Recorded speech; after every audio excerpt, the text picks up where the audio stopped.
Shut it, man! Alright, the Hawk is back, so shut up or I'll give you a smack. It's that time once again for the idiot, that is me, to watch some current wrestling. I'm trying to keep track of what we've seen so far so we can see who the Hawk truly thinks is putting on the best show so far. So far, it's been MLW, but I've heard they've had a few strange segments lately. Hopefully that won't happen today. As always, try not to get too offended by this video. Everyone will get the same treatment, so just try to enjoy the video and don't get too angry. 2 new shows will be joining the rundown this week and 2 will be leaving because they sucked. If you're new here, the point is that I have no idea what's going on and who most of the wrestlers are. I haven't watched wrestling for years.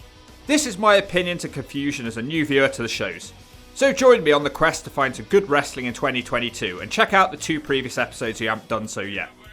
If you could also hit that subscribe button as we edge closer and closer to Graceland, I should be very grateful for any new subscribers, and I won't have to rip out your teeth with pliers. Okay, episode 3, will it make me pee? We'll start this week with defending champion MLW because it just makes sense to do it that way. So as always, I'll tell you where to catch the shows. MLW post their shows weekly on their YouTube page, so make sure you give them a subscribe and tell them the Hawk sent you. Last time we were in Mexico, but it seems we're back on US soil now. The show starts with horror film based wrestler Mads Kruger threatening Jacob Fatu. It sounds like these two were previously part of a faction, but now they hate each other. He says he'll show Fatu what a true monster looks like. Looking forward to that match, we're off to a good start. This show is in Dallas, Texas, and you'll be pleased to know that they're no longer in an alleyway. In the back, Trevor Lee has fallen on hard times. He talks to a wrestler who debuted on the last episode. He is the Judge Somebody. He's wearing one of those fanny packs from the 90s. I guess he's bringing it back. He tells Trevor Lee that he likes the world champion Hammerstone, not sure why. On to our first match now, it's a trios match. Erez, Gino Medina and Mini Abismo Negra, Jesus Christ. They're accompanied by a man called Dr. Death. Man, as you get older, you come to realise how many gimmicks get recycled over the years. Anyway, Erez was amazing on the last video, so that should be good. They take on Artemis, El Dragon, and the last guy is a secret. The arena goes black and Fat Joe is here announcing the new guy. He says he's the best wrestler in the world today and he hypes everyone up. Man, the years haven't been kind to Joe. He leans back to reveal the debuting wrestler. It turns out to be Microman. It's a swerve, bro. For God's sake, some people hit me up on Insta about this when it happened, so I think I know where this is going. I won't spoil it for you guys though. He really is Micro. He looks far smaller than Tio and Puppet, who I've unfortunately had to watch many times now. Some people in the crowd look a bit embarrassed while others look drunk. Imagine if you were a new fan and you've never watched MLW before. Do you think this would keep you watching? Why does he walk like he's high? Why is the commentary team screaming his name over and over again? The bell rings and straight away the match is interrupted by an army veteran advert promoting a law firm. This is not a YouTube advert, so MLW chose to put this advert here. Not a good start, MLW. This is slowly slipping into the turd zone. They do a bunch of choreographed stuff on the ramp. They hold hands and they help each other to walk on the guardrail, and then he stands on the manager and it ends up with a weak looking arm drag. I have no idea who these 2 guys are because the commentary team don't tell me.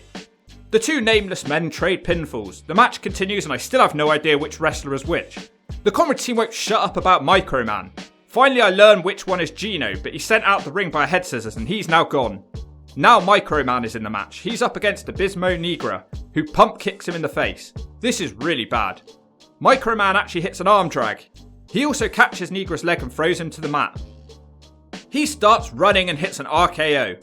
Gino realises that his team are in real trouble here and he boots Microman down. He's now dead. For some reason, one team spend the next 5 minutes triple teaming and the only person who can stop them is Microman. Gino sends him into the turnbuckle. Now Artemis jumps into the ring and he's just about caught and awkwardly powerbomb. Then he hits a lion salt, but once again Microman breaks up the pin.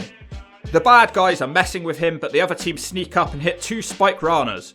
Microman can't do it because he doesn't weigh enough to pull his opponent back. His 2 partners super kick the guy who's carrying him and he crashes back on Microman. For some reason this doesn't hurt Microman at all. The commentary team is hurting my ears and Moron keeps screaming Microman like he's some kind of famous superhero. The only thing that could save this is Disco Inferno on commentary. No, yes, go! Try to kill yourself! Oh no, he might die! He's trying! Do it! Fly, midget, fly! We are now 18 minutes into the show and I honestly don't know if I can carry on. We cut to an advert promoting MLW merchandise, which is more interesting than this stupid match. Now we get a bunch of dives to the outside. One of them nearly snaps his leg on a subwoofer. Microman is left alone in the ring with someone and he does a head scissors. It reaches the point where I smashed my computer and I had to go and take a break. Yeah, I know we're only a short time into this video, but this fucking match. Jesus Christ. As I come back to the video, I saw Microman trying a dive, but he's too short to get over the ropes. Hilarious. So he hops on a fat guy on the outside, but he still can't reach his opponent who has to pick him up. Microman hits a hurricanrana. We are now 20 minutes into the show. Ardes tries to recover the match, but there's literally no saving it despite his athleticism. He impresses me, to be fair, but then he's immediately made to look like a complete joke and Microman batters him. I think this guy's supposed to have a strong style gimmick. Well, not anymore. His gimmick is now a gymnast that never made it. Microman rolls up his body and gives him a facebuster. He continues beating Ardes up. Mini Obismo Negro eventually stops him by dropping him on his face, but the pin is broken up. This match is still going. A Power Ranger hits a cool DDT inverted DDT combination to take out two guys, but I'm just in such a rage I can't enjoy it. The commentary team are so obsessed with talking about Microman that none of the action is called. This makes my job almost impossible when I barely know the wrestlers' names. Artemis, the yellow Power Ranger, hits a spinning powerbomb. Unfortunately, he can't make the cover because the spinning powerbomb made him dizzy. Everyone starts diving to the outside again, on the man who is Dr. Death Steve Williams. We've literally already done this spot, why are they doing it again? 24 minutes into the show. El Dragon hits a 450 on his opponent in the ring. Unfortunately, he decides he doesn't want to make the cover because he wants to do a swanton bomb to the outside of the ring. So not only is he stealing Jeff Hardy's move, but he's also stealing his stupidity. Cue Jeff. Dude, I was watching the MLW YouTube show the other day, man. And this dude, El Dragone, he stole my swanton bomb finishing maneuver, man. But he didn't finish. Man, I'm going back to Carolina.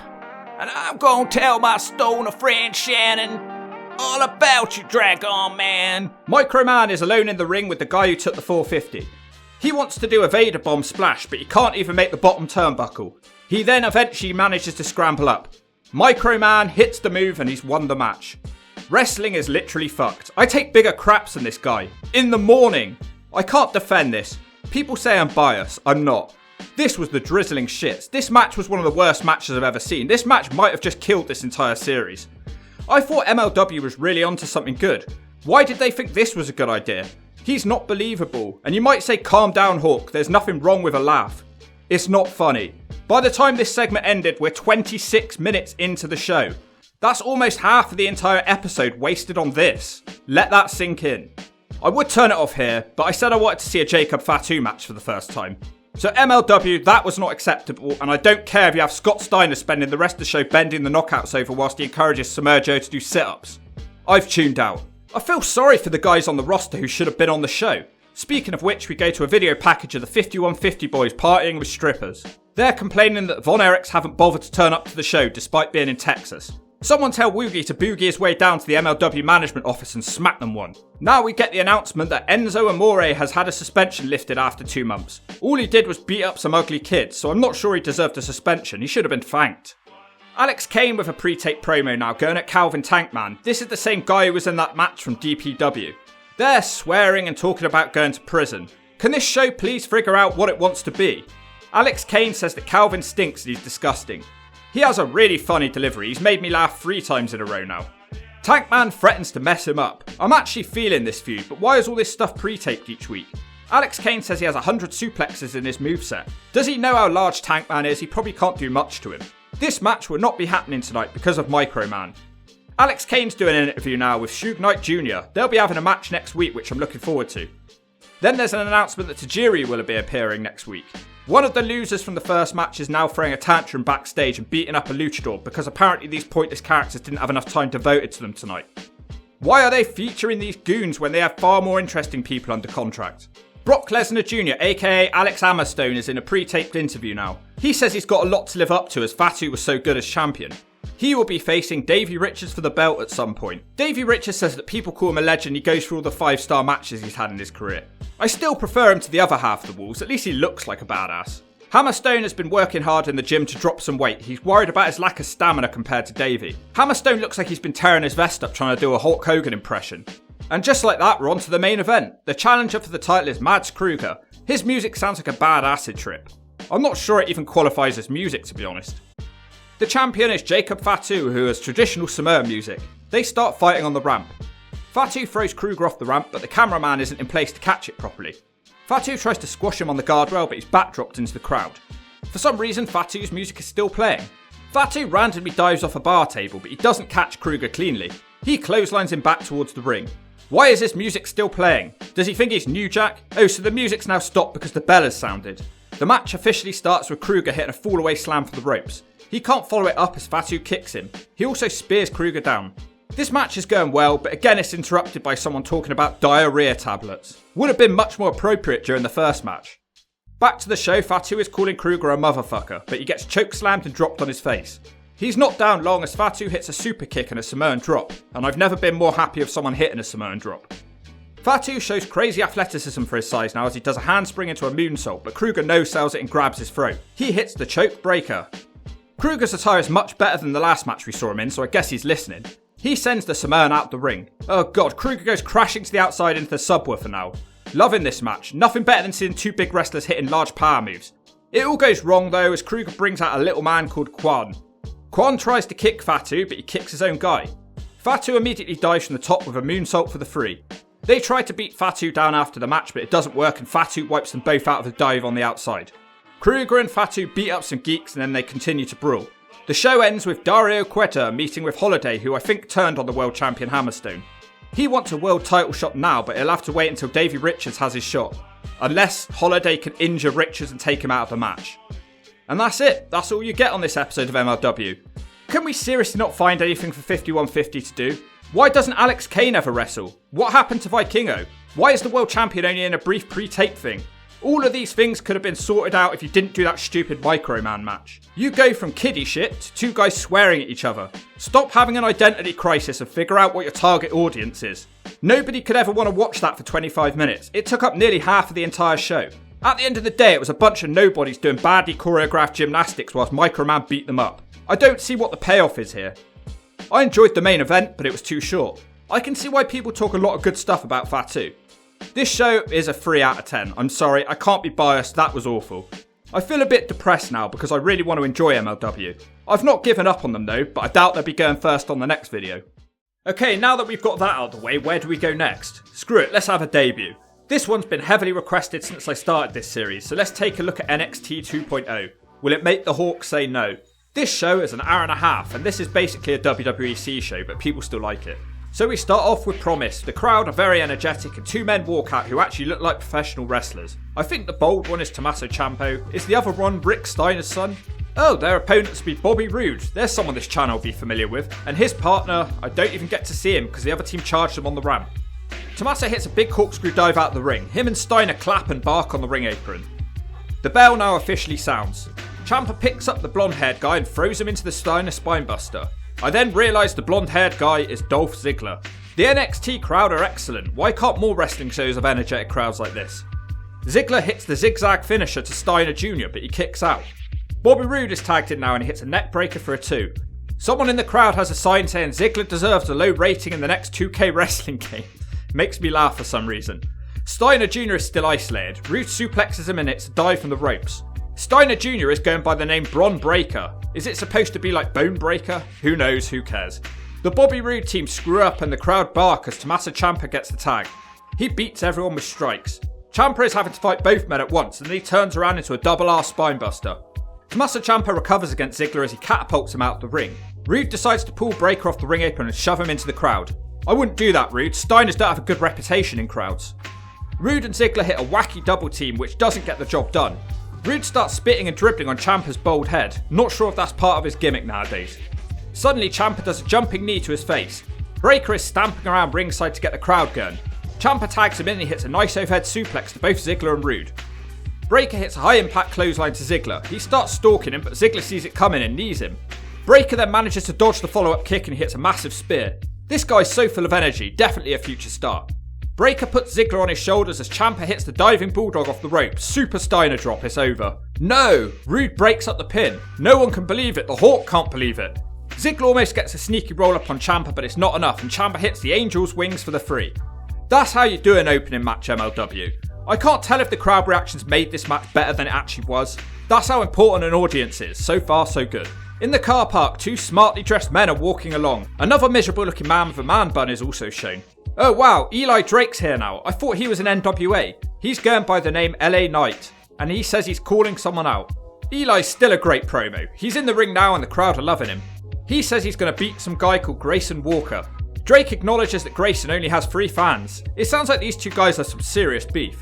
Stuff about stealing cars and restraining orders. Grayson comes out to interrupt him. He's celebrating beating Drake in a match. I think he's Australian. He tries to leave because he doesn't like the crowd shouting asshole at him. Drake points out that even though he lost in their match, he was the one standing tall at the end of it. They talk about Twitter for a while and then they eventually decide to have a last man standing match. That escalated quickly. In the back, 2 other Australian women weaves are talking about all the men they're sleeping with. They move on to discuss some Dusty Rhodes tournament they're a part of. Hopefully it's not a cup full of piss this time. So it's a women's tag match. Oh, for God's sake, it's a lady with a baby gimmick. Her partner looks like a Coney Island cracker. They are tag team partners who don't get on. They face Team Weave. They're the team of Indy Hartwell and Persian Parasite. There's a lot of girls on this show. I thought it'd be a cockfest. This baby gimmick is one of the dumbest things I've ever seen. She spins around for ages. Wade Barrett on commentary calls this match complete nonsense. The crowd are now in complete silence. That should tell you that this sucks. They almost beat the baby a couple of times. Oh whatever, who cares, let's just get this match over with please. Why do people dress as babies and then try to have serious wrestling matches? Little Miss Crackcore gets the tag. She wakes the crowd up a bit. She almost loses to a facebuster though. To my surprise, the baby and the Crackle win this match with some top rope dives. Can't say I ever want to see either of them again, but I'll have to if I choose to watch NXT as they've advanced in the tournament. It's another women's match now, and Mari Miller is taking on a lady who has an eyelash gimmick. Yep, I've seen it all now, an eyelash gimmick in wrestling. Her finisher will either be a submission where she tickles her opponents with her lashes, or a move where she rips her eyelashes off and shoves them down her opponent's throat to kill them. Surprisingly, in this matchup of all matchups, we get a move I've never seen before as Lash picks up Amari and bashes her between the middle and the top rope time and time again. Later on, Miller almost wins with a moonsault. Moments later, Lash wins it with a Widowmaker. I'm disappointed that I got a finisher wrong. In the back, wait, what the hell? Wasn't she an interviewer in Impact for a time? The generic blonde has made a name for herself. She is with Solo. Don't look at his ass, Sequoia. He says he's going to beat a man called Gunther up. Let's go. That match is now. It's Gunther who looks like a young Vladimir Kozlov. Before the match, some hillbillies are making sexual innuendo at a lady backstage. The guy says he's a virgin and she walks away. This segment was straight out of TNA from 2007. Solo is here now. He has a tower over his head. I've heard hype for both of these guys on the internet. Gunther locks him down and does a neck twist thing. Twice in 2 videos for that move. Gunther seems like a real brawler. He stops brawling though and tries a Boston Crab submission. Solo makes the ropes. Solo starts hawking up and he manages a takedown with a spinning heel kick. He also hits a Samoan drop, which I'm okay with. People seem to be getting the message lately. Solo suddenly hits a splash off the ring apron to the outside. He gets him back to the ring and hits a super kick for a 2. Solo tries a top rope splash now, but he misses it. Gunther chops him in the back and puts on a sleeper hold. He quickly changes his mind and hits 2 power bombs for the 3. Yeah, pretty good stuff. Both guys seem to be lacking personality though. I think they're young, so that should come in time. In the back, everyone is arguing over who's facing Bron Breakker for his title next week. They all come across as goons.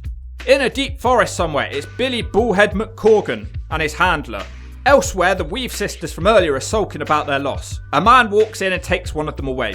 The other girl gets jealous. She immediately grabs her phone because she's looking for dick. Now in the ring, Billy Corgan and an unnamed jobber. The big bold boy has a pretty easy time of it. Not a good match and really boring. He doesn't look intimidating. He looks like a long lost Mitchell brother.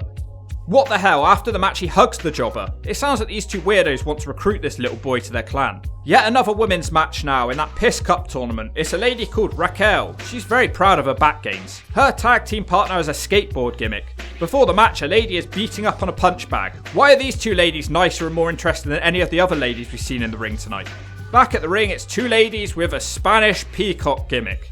The only interesting thing in this match is one of the Spanish ladies sending her partner flying out the ring onto the opponents. Then the other one also hits a dive. Gonzalez has a massive size advantage and she's pretty much the game changer in this match. She takes everyone out on her own and slams her own partner on top of a peacock girl for the 3. In the back, there's ladies everywhere. Did I tune into a ladies only special or something? The baby from earlier, I think, is bragging about a stupid ugly orange necklace. A blonde girl throws her into a barrier and it ends. Now it's 2 men with a Christopher Nowinski gimmick. The man will take on Paul Wagner. He's accompanied by Robbie E, who now has slick back long hair. He probably still sucks though. Wait, that's his actual wrestling attire. This guy doesn't look like he should last a second. He looks like a complete nerd. Well, this actually lasts way longer than expected. I can't take this guy seriously, he looks like he needs a punch to the gut. He's actually very popular with the crowd. A fight happens on the outside of the ring and the other nerd turns red and hurts himself and he's bawling with tears. The distraction is enough for Wagner to hit a rude bomb for the free. The match sucks Solo Sikoi's ass. Carmelo Hayes with Trick Williams make their way out now. They actually look like stars at least. Carmelo will be taking on a small man with a bad haircut. I'd ask for a refund if I was him. This match will be for the NXT North American Championship. I assume this is like a cruiserweight belt. It was at this point I was really struggling and went to bed for the night. Peter Dunne will have to wait. As I woke up, I came to the realisation that Carmelo Hayes' manager really likes him. He has a look of true love in his eyes. They're both obviously really good in the ring, but their character work is bad again. Carmelo Hayes springs to the outside of the ring and hits a DDT on the ring apron at the same time. Carmelo Hayes then does that MVP balling thing. Carmelo's supposed to be the heel, but I find myself wanting him to win because he has flashier moves and his personality's better. I think Pete Dunne hits his finisher, but he's too hurt to make the cover. Carmelo Hayes wins this one with a top rope Faymaster. Trick and Carmelo now do a bad promo stumbling over their words and then the show goes off the air. I feel like people are going to say I tuned into a bad week of NXT due to all the ladies matches. The wrestling and in-ring work I saw was all good. It's not as flippy as I expected, there's lots of heavyweights here too. The only problem is most of the wrestlers are bland and expressionless. It's like they're all waiting to find a personality, and that's probably fair because they're in NXT 2.0 to learn, right? I'd like to see this show again on a non-ladies night, so I'll bring it back for the next video, but this episode's just a 5 out of 10. The winning TV show on the YouTube vote this week was Booker T's Reality of Wrestling. People were asking for old stuff for some reason. That's not the point in this series, guys. We're trying to discover modern wrestling. So yeah, this is a promotion owned by the Bookman, and they seem to be uploading weekly shows on their YouTube channel, so you can just go head over there if you like this. The show is 40 minutes long, so not too much of a commitment for you. No idea what to expect here. The show is hosted by Rockstar Spud's US cousin. He talks a good game, to be fair. The first wrestler out is called Tracy Moore. The arena setup actually looks okay. He takes on A1 Sage Scott from Compton. Sage Scott has been hit in the gym, but unfortunately the first guy hasn't. Tracy Moore almost wins the match with a sunset flip, but then he's smacked down. Sage Scott hits a big suplex for a 2. This seems to fire up Tracy Moore. He hits some basic offense. He cuts Sage across the ropes and then dives with a second rope crossbody. Unfortunately for him, Sage Scott rolls through and picks him up. He just about manages to do it and hits a power slam and it's over. In the back, television champion Edge is being interviewed. Edge is not worried about his match tonight. He calls the interviewer Russo. Any relation? Probably not. He says he'll beat everyone up tonight. It's a good promo from the Rated R superstar. Booker T's familiar WWE music hits now. He's in the ring hyping up the Sherry Martel Classic tournament. He wants someone from Reality of Wrestling to step up for the show. They call the women's division the Diamond Division. A lady with green hair called Sid comes out. Presumably she's not part of the Diamonds Division because she has a man's name.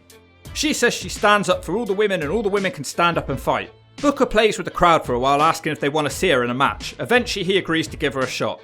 He has a massive guy in the corner but no idea who he is or what he's doing here because he wasn't mentioned at all. In the back someone is trying to call someone but he keeps going to voicemail. Whenever the Hawk wants to talk to your girl, he never goes to voicemail. This guy looks really depressed. Russo is in the back with Tommy Bolton. He is apparently the buzzard. Not as good as a Hawk though. He has nothing interesting to say. Somewhere else backstage, La Familia are leaning against a wall complaining that it's uncomfortable. I don't know what he was expecting. They're taking bets on tonight's main event. They're talking about all the money they have whilst they lean against a piss-covered wall. One of them doesn't know how to open a door. We are now halfway into the show, but it's apparently time for the main event already. It's a girl called Roxy who is apparently very young. She'll be facing... Oh, it's Rachel Rose again. I remember her from the last episode. Remember I made that bet that if this woman isn't signed by a major promotion within the next 5 years, I'll get Hulk Hogan tattooed on my ass. I guarantee WWE or AEW in the next 5 years for her, and if I'm wrong, I'll get Hulk Hogan tattooed on my ass. Then I'll be Marky Don't Look at My Ass 1, 2, 3. And let's be honest, nobody wants that. She is the Diamond Division champion. She starts ripping up signs at ringside. She loves playing the bad girl. Let's find out if she can actually wrestle or if she just looks the part. They keep switching holds, which ends up with Rachel getting a headlock takeover. Roxy gets her arm and manages to float over into a bridge at the same time. She's working on the arm because her finish is a crossface. Roxy manages to roll her up for a 2, but Rachel keeps the leg scissors on. At the same time, she keeps rolling Roxy into pinning predicaments. The champion has to break the hold because she almost gets a crossface on her. The pace quickens now as Roxy starts to get cocky. She tries to do an arm drag from the top, but Rachel knocks her out the ring. Nothing really happens and they come back to the ring. In the ring, Roxy almost gets the crossface on again. Rachel does a forward roll and then charges with a knee strike in the corner. She immediately follows that with a basement dropkick. I never expected this match to get so technical. They have an intense battle in the middle of the ring now where Roxy gets to show some fire. It ends with Rachel Rose missing a kick and almost getting pinned. Her next kick does connect, but Roxy no-sells it and knees her in the face for a double down. They come back face to face again in the centre of the ring. Roxy does a Luther's press and a Russian leg sweep. Something new now as Roxy does a standing moonsault into an elbow for a 2. Later, Rachel gets a 2 off a spear. Rachel Rose is getting irritated by the crowd chants. She starts slapping Roxy. She snaps and she locks on a crossface. It doesn't last long and they keep trading pinfalls. This match is getting more intense now as Rachel keeps slamming her opponent's head into the mat. Then Rachel Rose wins with a kick to the back of the head. She calls it the off with her head. Yeah, this woman's great, definitely a future star. Good character work, sex appeal, wrestling skill, what else could you ask for? Well, I'm certainly not asking for a Hulk Hogan tattoo, so somebody better sign her. Rachel Rose, I'm telling you right now, you better get your shit in order because I don't want a bloody bird tattooed on my ass. Stop hanging around on the indies, get a grip, and in the meantime get some new ring attire because I've seen you in green twice now. Variety is the spice of life, just like a punch to the gut. Rachel decides to then break character as the 2 ladies share an emotional hug in the ring. I think I read somewhere that both these ladies are moving on to bigger things. Roxy is off to the WWE. Not sure why they'd sign her over Rachel Rose, it's clear who the bigger star is here. I'm not saying she's bad, but they already have similar wrestlers to her. It's not all bad though, because Rachel Rose is reportedly going to be on Impact this month, so we'll have to keep watching for that. This show was fine, a little bit lifeless and lacking in storylines. Would give it a 5 out of 10. Speaking of Impact, they can have one last try, but I'm going to give you all the abridged version because my patience is running thin with that company. The show starts with a video package about Eddie fucking Slapnut Edwards. Apparently he has turned heel. Well, if you're going to have to feature him, at least it'll make him more interesting. We start the show off with Moose. He says he's the greatest champion of all time, but all everyone's talking about is Eddie Edwards. Here we go again. He lists a bunch of people that he's beaten. He references Mid-Cardona, which gets a loud laugh from the crowd. He also reveals Josh Alexander has left TNA. Moose is eventually interrupted by Heath. He's here to talk about how much people love Eddie Edwards. You've got to be kidding me. Heath moves on to talk about the internal faction warfare that's going on in Impact, but he says Moose doesn't want anything to do with it. Heath says that Impact stuck by him when he was injured, so Moose should do the same. Moose says, "You've only been here for a cup of tea, how can you be an Impact guy?" Moose asks why Heath hasn't done anything to help either. Heath blames COVID. Heath says he wants to be Impact Champion, so the Impact Champion can actually stand up for the company. Moose says he doesn't care about any of the factions, Impact Wrestling or anyone for that matter. He especially doesn't care about Heath's ugly kids, which causes him to smack Moose. So I guess this is now the world title feud. I enjoyed this promo. In the back, some Impact Wrestling nerds are thanking Heath for his actions. They want to go beat up some of the factions, but Scott D'Amore doesn't let them. He says that he wants to hear why Eddie Edwards turned on Impact Wrestling and he'll do that tonight. He gives Rhino a match against him at the pay-per-view. 0 star quality was found in this segment.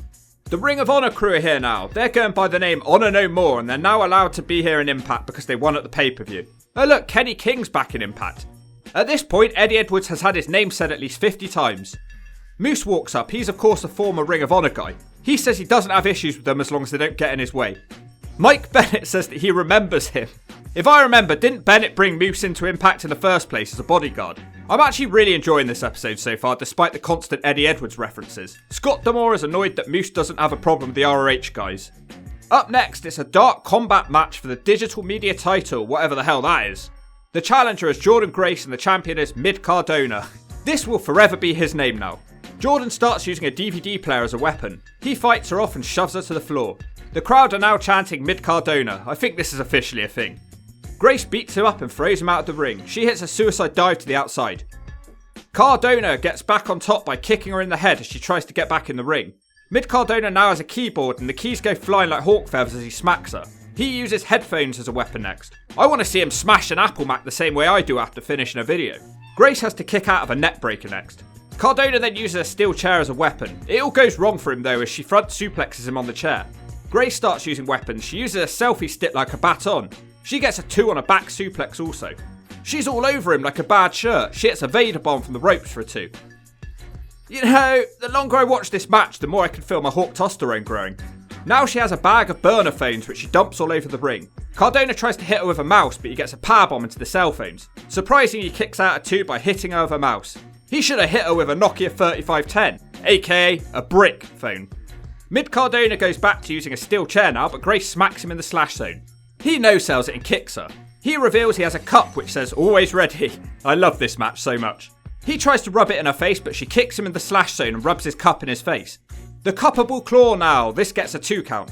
Then it ends because Mid-Cardona sends Grace into a chair and rolls her up for the 3. I wasn't planning on watching Impact properly, but this is highly entertaining so far. In the back, the Hedgemazers girls meet with Gap-Eyed Bitch, Madison Rain and Plain Jane, I've forgotten her name. The Hedgemazers throw a slap and they set up a match for the pay-per-view. A man called Caleb is confused. Why don't Impact fire this guy? A new feud starts backstage over the X Division title between Jake Dina and Trey Miguel. Jake Dina in the X Division. Why? A generic man called John Skyler is out now and he'll face Bahinder Guja. This is the worst part of the show and we've not even heard from Eddie yet. Guja wins with a middle rope spear, at least it was something different. W. Morrissey stomps out to the ring now, he goes straight after Brian Myers who's at the commentary desk. He wants to choke slam him but Skyler stops him. Myers bails and Morrissey powerbombs Skyler through the commentary desk, good stuff. Some man is bitching about what Eddie Edwards has done. Who cares?